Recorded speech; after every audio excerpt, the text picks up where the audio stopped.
Cabinet of Joy. Just named this one. So if you ever want the keys to this one, ask for the Cabinet of Joy, and none of us will know what it is. Yeah, because they'll have forgotten me tomorrow. Yeah, but this is some beautiful stuff in here. Keep away, I don't want to see one of things. Can't see that one. Can't see that one. First thing, Analogue Mega SG, Japanese, new factory sealed.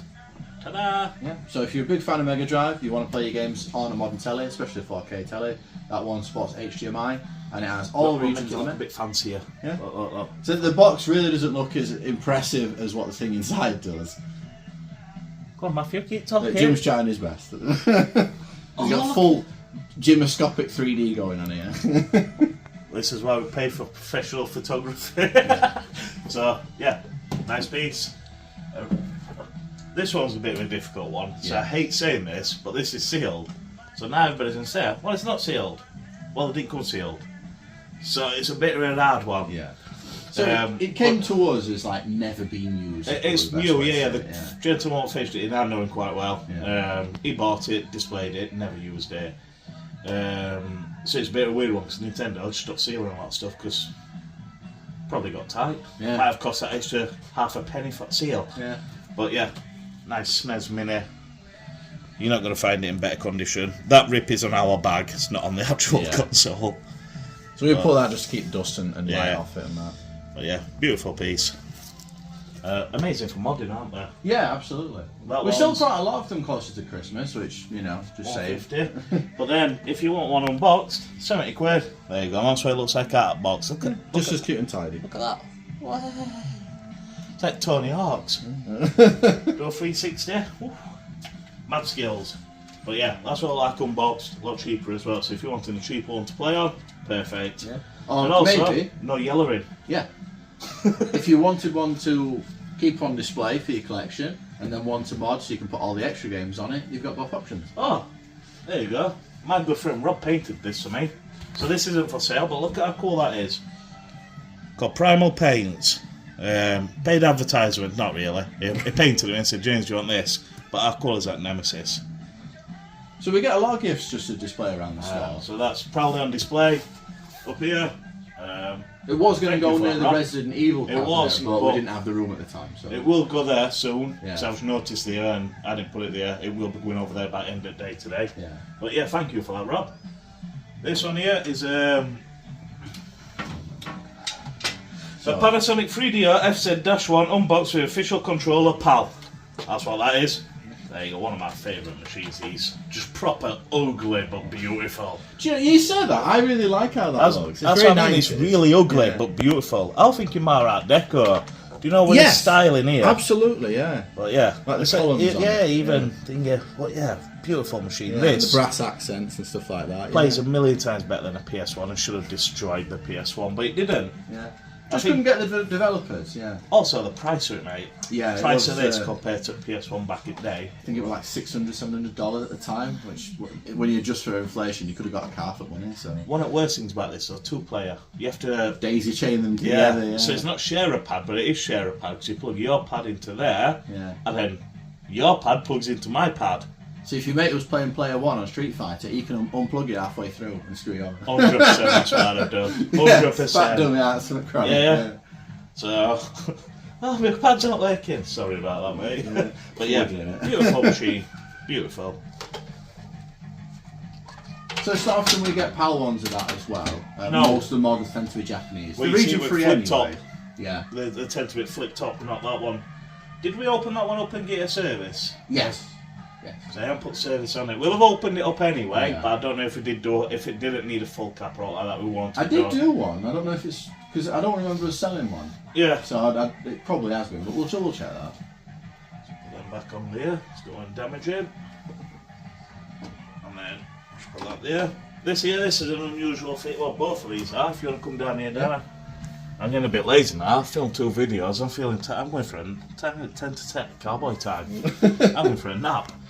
So SNES, Super Wildcard, USB modified. Do you want to give some more information on that, Matthew? Yeah, so most of these devices, they're known as Super Wildcards, but they're also called other things like Magicoms and all sorts of stuff. Most of the ones that we ever get seem to be Wildcard type. Typically they'd use floppy disks. In fact, the other one that we have still does. This one, instead, it's had what they call a GoTech.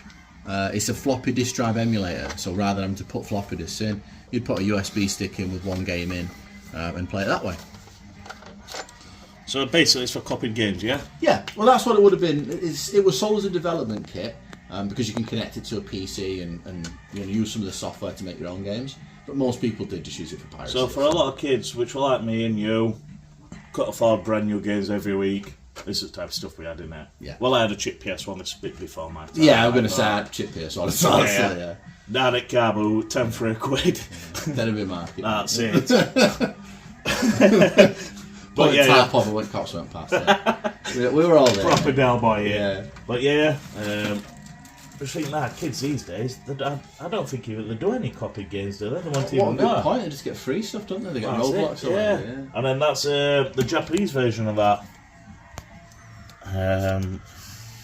So if you wanted a bit more of an old school approach, that one still does take the floppy disks. And that one's fully serviced and recapped as well, that one. So that's a nice little bonus. So yeah, basically, if you want to beat the system and not give Nintendo any money from the new release SNES games when they don't fetch out in 2025, buy one of them. And then another thing, if you don't want to pay Nintendo any money, this one here is a beauty. This is a nice official pad. Yeah, I think I put fresh sticks on that one. So. Yeah. And then look at this. This here is an all singing, dancing, jumping, clowning GameCube. So basically, HDMI mod. Yeah. Straight to telly. Good resolution, beautiful, one of the best ways you can do it. It's also region free. Yeah, and it also has an SD to SP2 adapter kit. So James will show you now, yeah. And then, like I say, that's got a little SD card in there. And then, if you use something called Swiss, or well, I think it's on the memory card as well. It's a piece of software just lets you boot games and other software from that memory card. So if you want a complete beat system, so beat split is going to cost you quite a bit, $250 before you get started. A lot of that goes into the kits that you have to put into a good HDMI adapter on GameCubes. What's that, about 100 quid now? 140 quid? So to get a similar quality, you're paying about the same. Yeah, and this is built in. Less cables, looks pretty behind your telly. Nobody likes a million cables everywhere. Yeah. But yeah, beautiful piece of kit that. And then one of my favourite items in shop at minute. So this always catches people's eye when they come in. Look at that. Look at the colour of that. This is called Automotive Blue.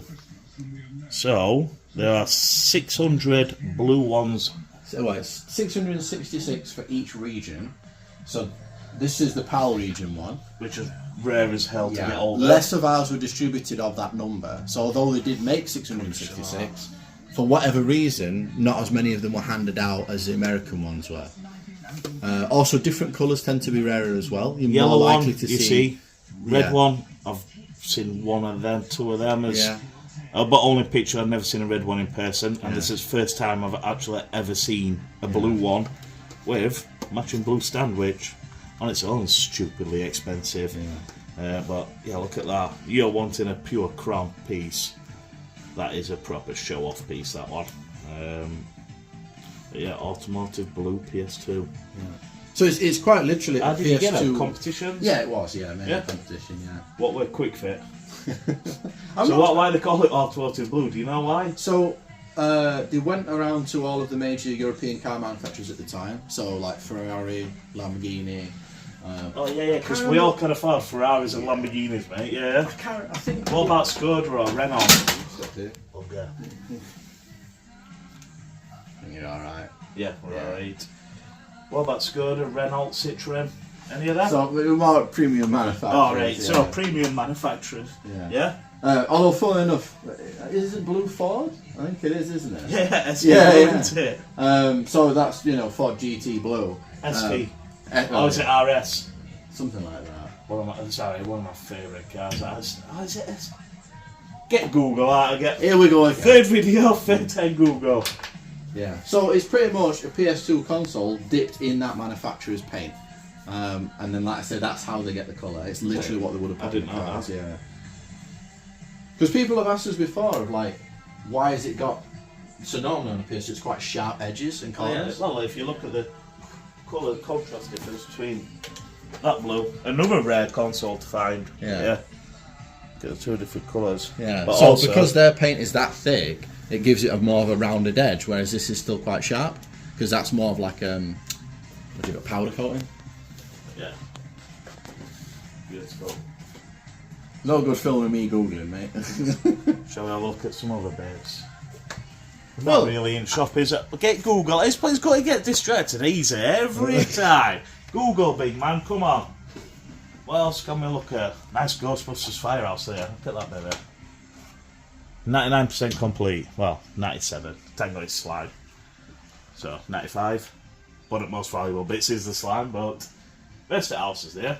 Toilets here. Don't know why. Yeah, it is Ford ST3 blue. Ford ST3 blue. Yeah. There we go. But yeah, beautiful stuff all the way down here. I'm not going to take you all the way down. I'm going to do a different video. Started getting quite a lot of these in again. Hot toys. Look at that. I need to sacrifice another bookcase, I think, just to display them. But yeah. Yeah, I always find they sell better when people can see what they are. Yeah. I think, have we had that Loki before? No, different variant. Ah, yeah, makes sense. There loads of variants, don't there? Yeah. But yeah, thank you for watching. And Matthew will get Google out again. Just before we go, I do want to show this. What's he showing us? Even I don't know what he's showing now. What we're showing Matthew. Yeah. So, a lot of people, like I said, when they come in, they think that we only do the consoles, but the sort of microcomputers have just as much of an audience. So this is an Atari 65XE.